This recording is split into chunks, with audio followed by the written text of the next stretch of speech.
ناظرین، موجودہ دور میں فحاشی اور عریانی کا کیا عالم ہے؟ ہمارا معاشرہ فحاشی اور عریانی کی اشاعت میں کس قدر محو ہے اور یہ ہماری نسلوں کے لیے کس قدر خطرناک ہے، اس حوالے سے آج کی ویڈیو میں بات کریں گے۔ اس کے ساتھ ساتھ فحاشی سے بچنے کے لیے کیا تجاویز و تدابیر اختیار کی جا سکتی ہیں اور والدین، اساتذہ اور حکومت کے کیا فرائض ہیں، اس پر بھی بات کریں گے۔ اس کے علاوہ فحاشی کے بارے میں قرآن و حدیث میں کیا احکامات ہیں اور فحاشی کے اشاعت کرنے والوں کے لیے کیا وعیدیں ہیں، ان کا انجام کیا ہوگا، یہ بھی آپ کو بتائیں گے۔ ویڈیو انتہائی اہم ہونے والی ہے، لہٰذا ویڈیو کو آپ نے سکپ نہیں کرنا اور آخر تک لازمی دیکھنا ہے۔ ناظرین، اللہ تبارک تعالیٰ جہاں عدل و انصاف اور صلہ رحمی کا حکم فرماتا ہے، وہاں ظلم و زیادتی اور بے حیائی کے کاموں سے منع فرماتا ہے۔ جیسا کہ ارشاد باری تعالیٰ ہے، اللہ تعالیٰ عدل اور احسان اور صلہ رحمی کا حکم دیتا ہے اور بدی اور بے حیائی اور ظلم و زیادتی سے منع کرتا ہے۔ وہ تمہیں نصیحت کرتا ہے تاکہ تم سبق لو۔ سورہ نحل۔ فاحشہ تقریباً دونوں کا ایک ہی مطلب نکلتا ہے، یعنی بدی، برائی اور قباحت کا حد سے آگے بڑھ جانا، اور ہر قبیحہ خصلت جس کی برائی عقلی اور قانونی طور پر خراب ہو، جس سے اللہ تعالیٰ منع فرمائے، وہ فاحشہ یا فحشا کہلاتی ہے۔ چونکہ خواہش کا تعلق شہوانیت سے ہوتا ہے، اس لیے اسے بے حیائی بھی کہا جاتا ہے۔ فحش کے ایک معنی یہ بھی ہے کہ وہ شے جو اپنے حدود سے تجاوز کر جائے وہ بھی فحش کہلاتی ہے۔ اس کا پھیلاؤ تو فحاشی اور بے حیائی کہلاتا ہے۔ فحشہ ایسی کھلی ہوئی برائی ہوتی ہے جو اعلانیہ یعنی سر عام کی جائے، اور یہ سب برائیوں کی جڑ ہوتی ہے۔ اس سلسلے میں بعض افعال و اعمال بھی ایسے ہوتے ہیں جو بذات خود تو الفاحشہ نہیں ہوتے، لیکن بے حیائی یا بدی کی طرف لے جاتے ہیں، اس لیے ان اعمال سے بھی روکا گیا۔ ایسے لباس کے استعمال سے بھی منع کیا گیا جو جسم کی نمائش کرے، کیونکہ اس سے جنسی اشتعال پیدا ہوتا ہے جو برائی کی طرف دھکیلتا ہے۔ فحاشی اور عریانی جنسی اشتعال انگیزی اور جرائم کی ہر خلاف ورزی برائی ہے جسے اللہ تعالیٰ نے منع فرمایا۔ ناظرین، جہاں تک سوال ہے کہ فحاشی کیا ہے، تو یاد رہے کہ فحاشی سے مراد ہر وہ عمل ہے جو ناجائز جنسی لذت کے حصول کے لیے کیا جائے، یا جس کے ذریعے جنسی اعضاء یا فعل کی اس نیت سے اشاعت کی جائے کہ جنسی اشتہا بھڑکے یا جنسی تسکین حاصل ہو۔ اللہ تعالیٰ نے مرد اور عورت کے رشتے میں ایک عمومی حرمت قائم کی ہے، یعنی عورت اور مرد کے آزادانہ جنسی اختلاط پر پابندی لگائی ہے۔ اس پابندی کے دو مقاصد ہیں، ایک تو یہ کہ ایک ایسی سوسائٹی قائم ہو جس کی بنیاد آزادانہ جنسی تعلق کی بجائے نکاح کے اصول پر ہو، تاکہ ایک مضبوط خاندانی نظام کو فروغ دیا جا سکے۔ اس پابندی کا دوسرا مقصد انسان کو آزمانا ہے کہ کون اپنے نفس کے منہ زور تقاضوں کو لگام دے کر اللہ کی اطاعت و بندگی اختیار کرتا ہے، اور کون اپنے نفس کو آلودہ کر کے اللہ کی نافرمانی کا مرتکب ہوتا ہے۔ ناظرین، یاد رکھیں، زنا و اغلام بازی تو واضح طور پر ایک فحش عمل ہے، البتہ وہ امور جو زنا سے قریب کرنے کا ذریعہ ہوں وہ بھی فحاشی ہی ہیں۔ چنانچہ شرعی اجازت کے بغیر بوس و کنار کرنا، نگاہوں کی جنسی مناظر دیکھنا، کانوں کا بے حیائی کی باتیں یا فحش موسیقی سننا، ہاتھوں کا جنسی لذت حاصل کرنا، زبان کا فحش گوئی میں ملوث ہونا اور دماغ کا فحش سوچوں میں غلطہ ہونا اسی لحاظ سے فحش فعل کے زمرے میں آتا ہے۔ ناظرین، آپ کو بتاتے چلے کہ قرآن میں بڑی فحاشی زنا کو کہا گیا، جیسا کہ آیت کا ترجمہ اور زنا کے قریب بھی نہ جاؤ کیونکہ وہ فحاشی اور برا راستہ ہے، بنی اسرائیل صورت میں ہے۔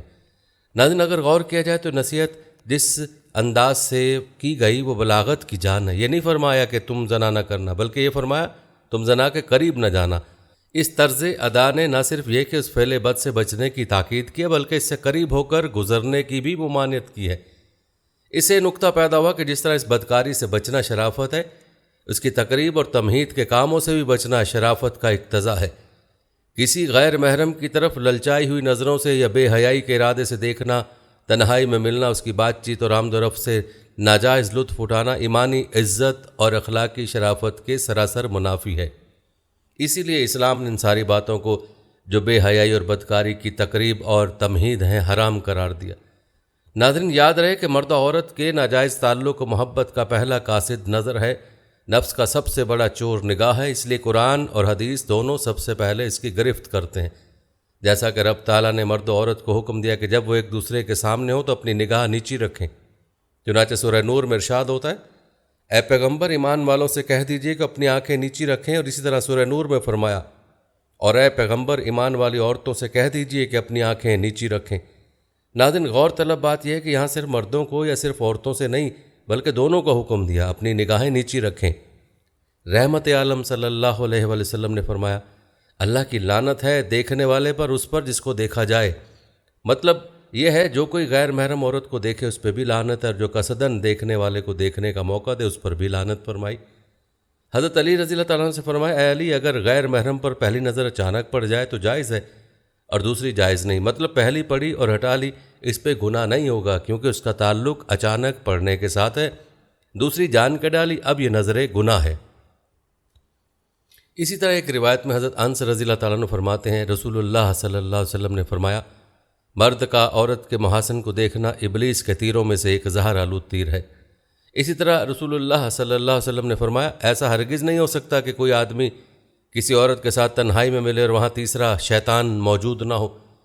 ناظرین، یاد رہے کہ عورتوں کی ذرا سی بے باکی مردوں کو آگے بڑھنے کی جرأت دلاتی ہے، اس لیے ان پر شرافت کی چند پابندیاں عائد کی گئیں، مثلا نگاہ نیچی رکھیں، پردہ کر کے نکلیں تاکہ ان کی زیبائش و آرائش کا ہر نقش راہ چلتوں کی آنکھوں سے اوجھل رہے اور یہ پہچان ہو کہ عزت والی شریف عورت ہے۔ ان کو چھیڑنا تو درکنار، ان کی طرف نظر اٹھا کے دیکھنا بھی شریعت کی نظر میں جرم ہے۔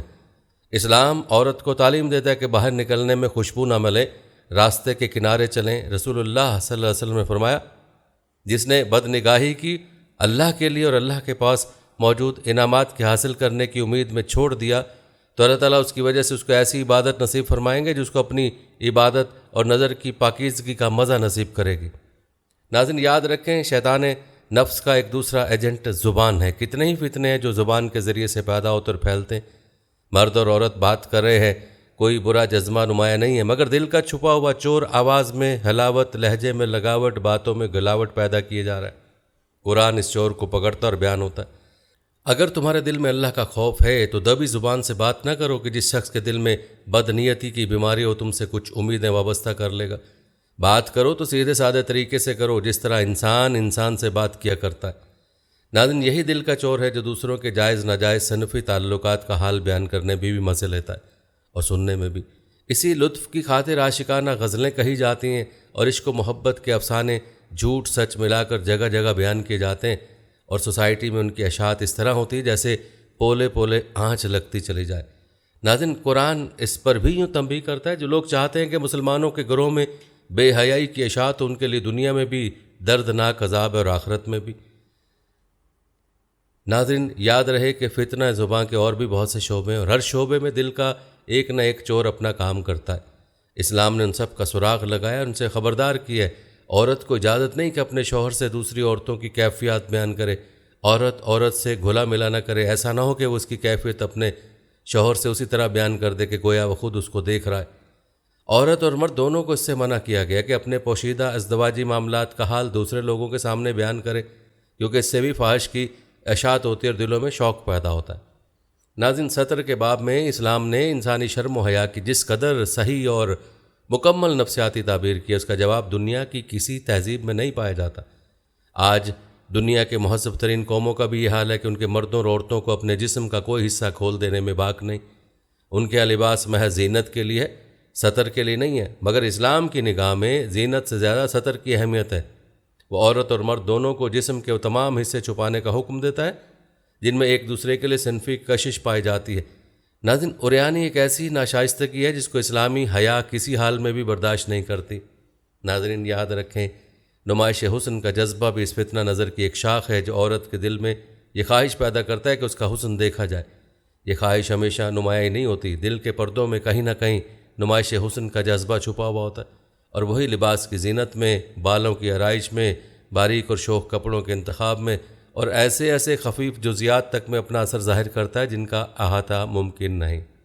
قرآن نے ان سب کے لیے ایک جامع اصطلاح تبرج جاہلیت استعمال کی۔ ہر وہ زینت، ہر وہ آرائش جس کا مقصد شوہر کے سوا دوسروں کے لیے لذت نظر بننا ہو، تبرج جاہلیت کی تعریف میں آ جاتی ہے۔ اگر برقع بھی اسی غرض کے لیے خوبصورت اور خوش رنگ انتخاب کیا جائے کہ نگاہیں اس سے لذت یاب ہوں، تو یہ بھی تبرج جاہلیت ہے۔ اس کے لیے کوئی قانون نہیں بنایا جا سکتا، اس کا تعلق عورت کے اپنے ضمیر سے ہے۔ اس کو خود ہی اپنے دل کا حساب لینا چاہیے کہ اس میں کہیں یہ ناپاک جذبہ تو چھپا ہوا نہیں ہے۔ اگر ہے تو اس حکم خداوندی کے مخاطب ہے کہ اسلام سے پہلے جاہلیت کے زمانے میں جس بناؤ سنگار کی نمائش کرتی پھرتی تھی وہ اب نہ کرو۔ ناظرین، یاد رکھیں، جو آرائش ہر بری نیت سے پاک ہو وہ اسلام کی آرائش ہے، اور جس میں ذرہ برابر بھی بری نیت شامل ہو وہ جاہلیت کی آرائش ہے۔ اسلام کی نگاہ میں وہ لباس در حقیقت لباس ہی نہیں ہے جس میں بدن جھلکے اور سطر نمایاں ہو۔ جیسا کہ رسول اللہ صلی اللہ علیہ وسلم نے فرمایا کہ جو عورتیں کپڑے پہن کر بھی ننگی ہی رہیں اور دوسروں کو رجھائیں اور خود دوسروں پر ریجھیں اور بختی اونٹ کی طرح ناز سے گردن ٹیڑھی کر کے چلیں، وہ جنت میں ہرگز نہ ہوں گی اور نہ اس کی بو پائیں گی۔ ناظرین، ذرا اس وقت کے بارے میں سوچیں کہ سلطان صلاح الدین ایوبی کے زمانے میں جب صلیب کے پیروکاروں نے فوج اور نوجوان نسل میں فحاشی پھیلانے کے لیے نوجوان اور خوبصورت لڑکیوں کا سہارا لینا شروع کیا، تو سلطان نے اپنے جاسوس کو فعال کرنے کے ساتھ ساتھ رات کو خود بھی بھیس بدل کر گشت کرنا شروع کر دیا، اور چند دنوں کی سخت محنت کے بعد صلیبی جاسوسوں کو پکڑ کر اس کے دربار میں پیش کیا گیا تو سلطان نے دربار میں موجود اپنے افسران سے خطاب کرتے ہوئے کہا، ہر قوم کی طاقت اس کا اچھا یا برا کردار ہوا کرتا ہے۔ دشمن ہماری اصل طاقت کا اندازہ لگا چکا ہے، اب وہ سامنے کی جنگ کبھی نہیں کرے گا، اسی لیے دشمن اب ہمارے قومی کردار پر حملہ آور ہوا ہے، کیونکہ ضروری نہیں جنگ میدانوں میں ہو، جنگ سوچ اور رویوں کی بھی ہوتی ہے، جو قوم اس پر غالب آ جاتی ہے وہ فتح یاب ہوتی ہے۔ ناظرین، جہاں تک سوال ہے کہ مسلمانوں میں فحاشی پھیلانے کی باقاعدہ ابتدا کہاں سے ہوئی، تو تاریخ بتاتی کہ صلیبی جنگوں کے بعد یہود و نصارہ نے مسلمانوں کو ذہنی طور پر مفلوج کرنے کے لیے دن رات ایک کر دیا تھا۔ 1839 میں کیمرے کی ایجاد کے ساتھ ہی انہوں نے ہماری قوم کے دماغ کو مفلوج کرنے اور اپنے نصب العین سے ہٹانے کے لیے پلے کارڈز اور جنسی خاکوں کا سہارا لینے کے ساتھ ساتھ 1895 میں پورن انڈسٹری کی بنیاد رکھ دی تھی، لیکن وہ وقت گزرنے کے ساتھ ساتھ انسانی غیر مستقل مزاج فطرت کو بے راہروی اور شیطانیت پہ اکسانے کا یہ کاروبار عروج پکڑنے لگا۔ پورن کی مختلف کیٹیگریز کے متعارف کروانے، اس انڈسٹری کو ترویج دینے کے بعد یہودیوں نے گھروں میں گھسنے کا پلان یوں بنایا کہ مختلف ایپلیکیشنز کی مدد سے پوری دنیا اور خاص طور پر مسلم امہ نوجوان طبقے اور اقبال کے شاہینوں کو نشانہ بنانا شروع کر دیا۔ ناظرین، افسوسناک بات یہ ہے کہ انٹرنیٹ پہ پاکستانی قوم کے خلاف یہ پروپیگنڈا کیا جاتا ہے کہ ہمارے لوگ سب سے زیادہ پورن سائٹس دیکھتے ہیں، حالانکہ ایسا نہیں ہے۔ غیر جانبدار سروے کمپنیوں کے مطابق جدید یورپی ممالک اور بھارت کے افراد ہم سے بہت آگے ہیں، لیکن مسئلہ یہ ہے کہ ہمیں صرف پورن سرچ میں سب سے پہلے نمبر پر رکھا گیا ہے۔ یہ اعداد و شمار چاہے جھوٹے ہوں یا سچے، لیکن ہم سب اس حقیقت سے آگاہ ہیں کہ سوشل میڈیا کے ذریعے ہماری قوم کے معصوم اور کچے اذہان کو نسوانی جسم کی نمائش کر کے ورغلایا جا رہا ہے، تاکہ مستقبل قریب میں اپنی قوم کے لیے مفید شہری بننے کی بجائے ایک بوجھ بن کر رہ جائیں۔ ہمارے معاشرے کے کچھ خود غرض اور انفرادی سوچ کے حامل افراد پیسے کے حصول کے لیے جسم کی نمائش کو کوئی اہمیت نہیں دیتے۔ آپ سماجی رابطے کا کوئی بھی پیغام رساں کھولیں یا لائیو ویڈیو سٹریمنگ کی کوئی اپلیکیشن کھولیں، آپ کو ہر جگہ مرد و خواتین کے ساتھ ساتھ نابالغ بچے اور لواطت پسند ہجڑے اپنی دکانداری چمکاتے نظر آئیں گے۔ ناظرین، یاد رکھیں، شیطان انسان کا ازلی دشمن ہے۔ جو ہی انسان کی زندگی کا آغاز ہوا، انسان کے ازلی دشمن شیطان نے انسان پر یلغار کر دی، اسے راہ راست سے بھٹکانے کے لیے الٹے سیدھے ہتھ کنڈے استعمال کرنا شروع کر دیے۔ ان چالوں میں ایک اہم منصوبہ یہ تھا کہ انسان کو بے حیائی اور برہنگی کی جانب راغب کیا جائے۔ چنانچہ جب حضرت آدم و حوا علیہ السلام کو جنت میں بھیجا گیا تو شیطان نے سب سے پہلے انہیں درخت کا پھل کھانے کا ترغیب دی تاکہ وہ اپنے رب کی نافرمانی کا ارتکاب کرنے کے ساتھ ساتھ بے لباسی اور برہنگی کا شکار ہو جائیں، جیسا کہ سورہ اعراف میں بیان ہوتا ہے۔ پھر شیطان نے ان دونوں کے دل میں وسوسہ ڈالا تاکہ ان کی شرمگاہیں جو ایک دوسرے سے چھپائی گئی تھیں انہی کے سامنے کھول در کہنے لگا، تمہیں تمہارے پروردگار نے اس درخت سے صرف اس لیے روکا ہے کہ کہیں تم فرشتے نہ بن جاؤ یا تم ہمیشہ یہاں رہنے والے نہ بن جاؤ۔ اس کے بعد جب حضرت آدم و حوا نے اس درخت کا پھل چکھ لیا تو اس کا نتیجہ اسی برہنگی کی صورت میں سامنے آیا، جیسا کہ سورہ اعراف میں بیان ہوا ہے۔ چنانچہ ان دونوں کو دھوکہ دے کر آہستہ آہستہ اپنی بات پر مائل کر ہی لیا۔ پھر جب انہوں نے اس درخت کو چکھ لیا تو ان کی شرمگاہیں ایک دوسرے پر ظاہر ہو گئی اور جنت کے پتے اپنی شرمگاہوں پر چپکانے لگے۔ اس وقت ان کے پروردگار نے انہیں پکارا کہ کیا میں نے تمہیں اس درخت سے روکا نہ تھا اور یہ نہ کہا تھا کہ شیطان تمہارا کھلا دشمن ہے؟ پھر جب اللہ نے حضرت آدم اور حوا علیہ السلام کو اس دنیا میں بھیجا تو انسانیت کو خبردار کر دیا کہ شیطان اس دنیا میں بھی سب سے زیادہ جہاں سے حملہ آور ہوگا وہ یہی بے لباسی اور بے حیائی ہوگی، جیسا کہ ارشاد باری تعالیٰ ہے، اے بنی آدم، ایسا نہ ہو کہ شیطان تمہیں فتنے میں مبتلا کر دے، جیسا کہ اس نے تمہارے والدین کو جنت سے نکلوا دیا تھا اور ان سے ان کے لباس اتروا دیے تھے تاکہ ان کی شرمگاہیں انہیں دکھلا دے۔ وہ اور اس کا قبیلہ تمہیں ایسی جگہ سے دیکھتے ہیں جہاں سے تم انہیں نہیں دیکھ سکتے۔ ہم نے شیطانوں کو ان لوگوں کا سرپرست بنا دیا جو ایمان نہیں لاتے۔ ناظرین، آپ کو بتاتے چلے کہ قرآن میں فحاشی کی مذمت مختلف پیرایوں میں کی گئی ہے۔ یہ مذمت کیسے کی گئی ذرا ملاحظہ فرمائیں۔ سورہ نام میں اللہ تعالیٰ نے کسی ابہام کے بغیر یہ بتا دیا کہ فحاشی کو اللہ نے حرام کر دیا، خواہ ان کی نوعیت پوشیدہ ہو یا ظاہر کی ہو، جیسا کہ ارشاد باری تعالیٰ ہے، آپ ان سے کہیے آؤ میں تمہیں بتاؤں کہ تمہارے پروردگار نے تم پر کیا کچھ حرام کیا ہے، یہ کہ فحاشی کے قریب بھی نہ جاؤ، خواہ یہ کھلی ہو یا چھپی ہو۔ اسی طرح جنسی تقاضے کی شدت اور اہمیت کی بنا پر اللہ تعالیٰ نے انسان کو بہت اچھے طریقے سے خبردار کر دیا کہ شیطان یہیں سے وار کرے گا۔ اس بات کی اہمیت کی بنا پر قرآن نے جگہ جگہ یہ بتایا کہ شیطان فحاشی اور ریانی کے ذریعے انسانیت کو گمراہ کرنے کے در پہ ہے۔ سورہ بقرہ میں ارشاد باری تعالیٰ ہے، وہ یعنی شیطان تو تمہیں برائی اور فحاشی کا ہی حکم دیتا ہے، نیز اس بات کا کہ تم اللہ کے ذمہ ایسی باتیں لگا دو جن کا تمہیں خود علم نہیں۔ اور ایک اور جگہ بیان کیا، اور زنا کے قریب بھی نہ جاؤ کیونکہ وہ فحاشی اور برا راستہ ہے۔ ناظرین، فحاشی کی سنگینی کا اندازہ اس بات سے لگائیں کہ زنا کی شناخت کی بنا پر خود اللہ نے قرآن میں زنا کرنے والوں کی سزا مقرر کر دی جو اسلامی حکومت دے گی۔ فرمایا زانی عورت ہو یا مرد ان میں سے ہر ایک کو 100 درے لگاؤ، اور اگر تم اللہ اور اس کے آخرت کے دن پر ایمان رکھتے ہو تو اللہ کے دین کے معاملہ تمہیں ان دونوں میں سے کسی پر بھی ترس نہ آنا چاہیے، اور مسلمانوں میں سے ایک گروہ ان کی سزا وقت موجود ہونا چاہیے۔ اسی طرح زانی سے اس قدر سخت بیزاری کا اظہار کیا کہ اللہ نے زانی کا نکاح کسی مومن سے کرنے کو منع فرما دیا اور زانی کو مشرک کے برابر لا کھڑا کیا، جیسا کہ ارشاد باری تعالیٰ ہے، زانی نکاح نہ کرے مگر زانیہ یا مشرکہ عورت کے ساتھ، اور زانیہ کے ساتھ وہی نکاح کرے جو خود زانی یا مشرک ہو، اور اہل ایمان پر یہ کام حرام کر دیا گیا ہے۔ ناظرین، ذرا غور فرمائیں کہ زنا کو اللہ نے شرک اور قتل جیسے 2 گناہوں کے ساتھ بیان کیا جن کی سزا ابدی جہنم ہے، جیسا کہ ارشاد باری تعالیٰ ہے، اور اللہ کے ساتھ کسی اور کو الہ کو نہیں پکارتے، اور نہ ہی اللہ کی حرام کی ہوئی کسی جان کو ناحق قتل کرتے اور نہ زنا کرتے، اور جو شخص ایسے کام کرے گا ان کی سزا پا کے رہے گا۔ ناظرین، جہاں پر فحاشی سے بچنے کی تاکید ہے، اس کی سزا بیان ہوئی ہے، وہیں پر اللہ تعالیٰ نے بڑے گناہ اور فحاشی سے بچنے پر مغفرت کی نوید بھی سنائی ہے، جیسا کہ سورہ نجم میں ارشاد ہے، جو کبیرہ گناہوں اور فحاشی کے کاموں سے بچتے ہیں الا یہ کہ چھوٹے گناہ ان سے سرزد ہو جائیں، بلا شبہ آپ کے پروردگار کی مغفرت بہت وسیع ہے۔ ناظرین، ہر مسلمان کو چاہیے خود کو بڑے گناہوں سے دور رکھے اور اس کے بعد اللہ سے مغفرت طلب کرے تو انشاءاللہ اس کی مغفرت ہو جائے گی، لیکن بڑے گناہوں کو کرنا، ان سے توبہ نہ کرنے والوں کے لیے سخت عذاب ہے۔ ناظرین، آپ نے قرآن پاک میں فحاشی کی مذمت کے حوالے سے آیات ملاحظہ کی، آئیے اب آپ کو فحاشی کی مذمت کے حوالے سے چند احادیث بھی بتاتے ہیں۔ یاد رکھیں، نبی کریم صلی اللہ علیہ وسلم کا اسوہ ہمارے لیے بہترین نمونہ ہے، اور آپ صلی اللہ علیہ وسلم کے بارے میں حضرت عبداللہ بن عمر رضی اللہ تعالیٰ عنہ روایت کرتے ہیں کہ رسول اللہ صلی اللہ علیہ وسلم فحش گو اور فحش کام کرنے والے نہیں تھے۔ آپ صلی اللہ علیہ وسلم نے فرمایا، سب لوگوں میں مجھ کو وہ شخص زیادہ پسند ہے جو تم میں سب سے زیادہ خوش خلق ہو۔ اسی طرح ایک اور حدیث حضرت عبداللہ بن مسعود رضی اللہ تعالیٰ عنہ سے روایت ہے کہ رسول اللہ صلی اللہ علیہ وسلم نے ارشاد فرمایا، اللہ سے بڑھ کر کسی کو اپنی تعریف و مدح پسند نہیں ہے، اسی وجہ سے اللہ نے خود اپنی تعریف بیان کی، اور اللہ سے بڑھ کر کوئی غیرت مند نہیں ہے، اسی وجہ سے فحاشی کے کاموں کو حرام کیا ہے۔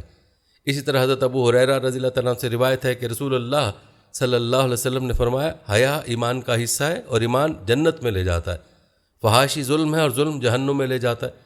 ناظرین، یاد رکھیں، حیا کو ایمان کا حصہ کہا گیا ہے، اور حیا ہی دراصل انسان کو فحاشی سے بچاتا ہے، اور بیان کردہ حدیث میں فحاشی کو ظلم سے تعبیر کیا گیا ہے، کیونکہ فحاشی کا ارتکاب کرنے والا اپنی دنیا کو بھی اور آخرت کو بھی برباد کر رہا ہوتا ہے۔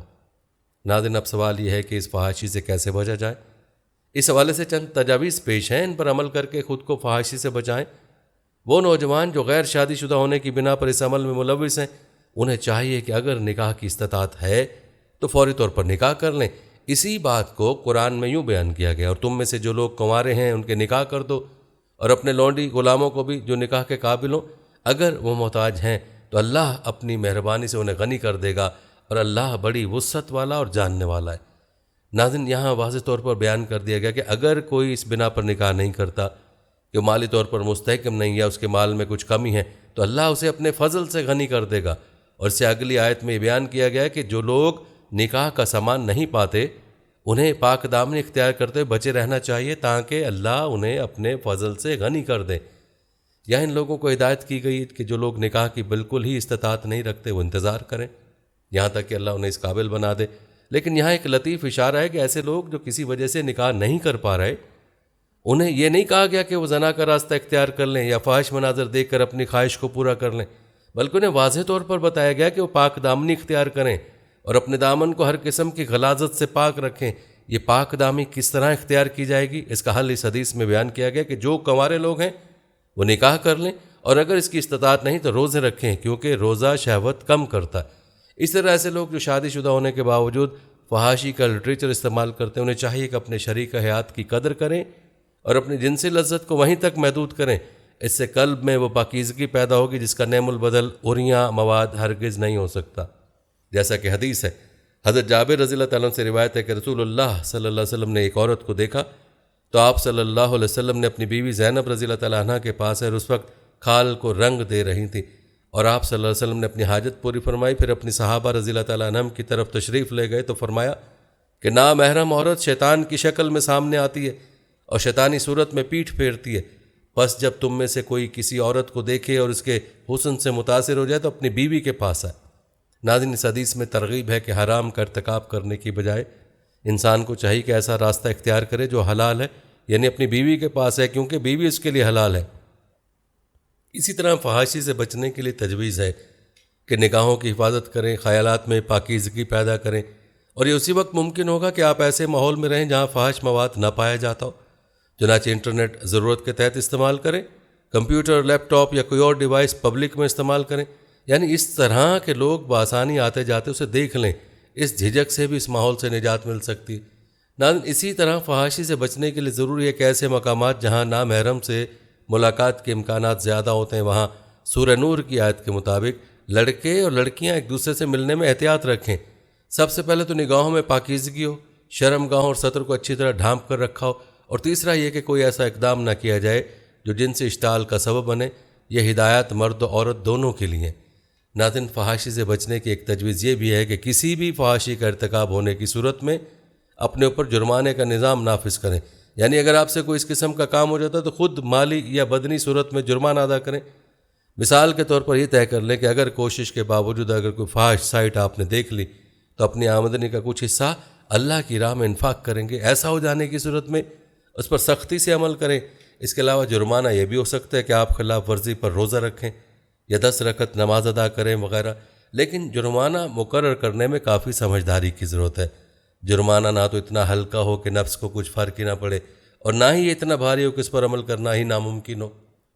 ناظرین، ان ہدایت اور تجاویز کے باوجود گناہ کا سرزد ہو جانا ممکن ہے۔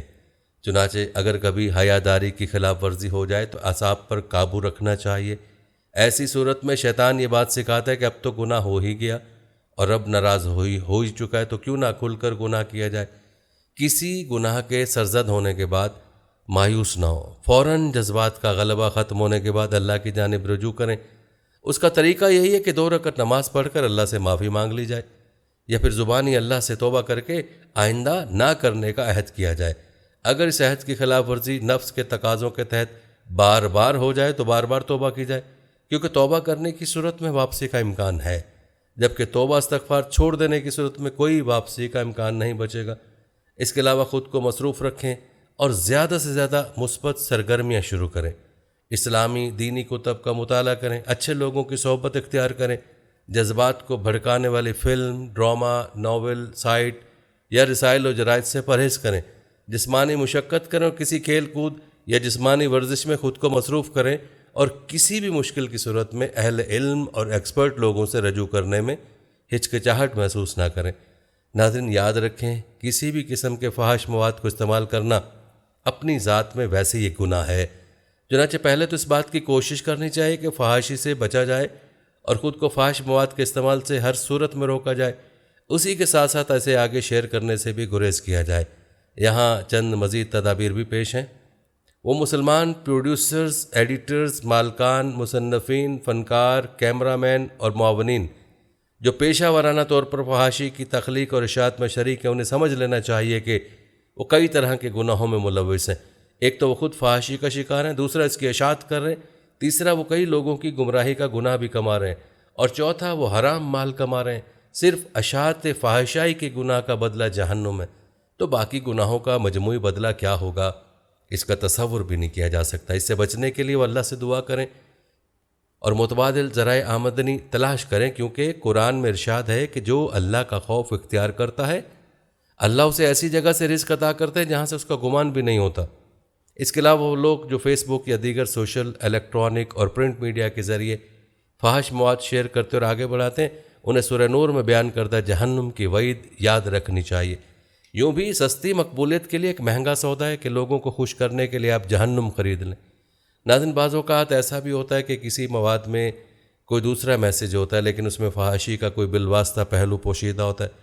چنانچہ کوئی بھی تصویر، مووی، کوٹس، لطیفہ یا مواد شیئر کرنے سے پہلے ایک مرتبہ سوچ لیں کہ کہیں اس میں کوئی فحش عنصر تو شامل نہیں ہے۔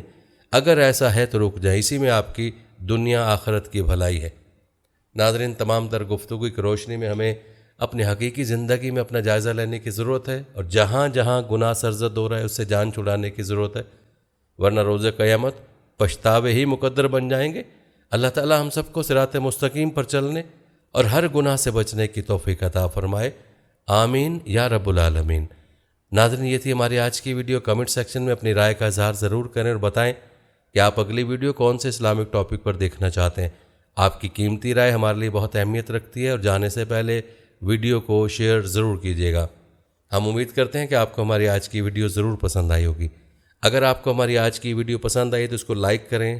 آخر میں ان لوگوں سے ایک بار پھر درخواست ہے کہ ہمارے چینل کو ضرور سبسکرائب کر لیں جنہوں نے ابھی تک ہمارا چینل سبسکرائب نہیں کیا ہوا۔ سبسکرائب کے ساتھ لگے گھنٹی کے بٹن کو بھی ضرور کلک کریں تاکہ آپ کو ہمارے آنے والی مزید ویڈیوز کو نوٹیفیکیشن بر وقت ملتا رہے۔ اللہ تعالیٰ آپ کو اپنی حفظ و امان میں رکھے، آمین۔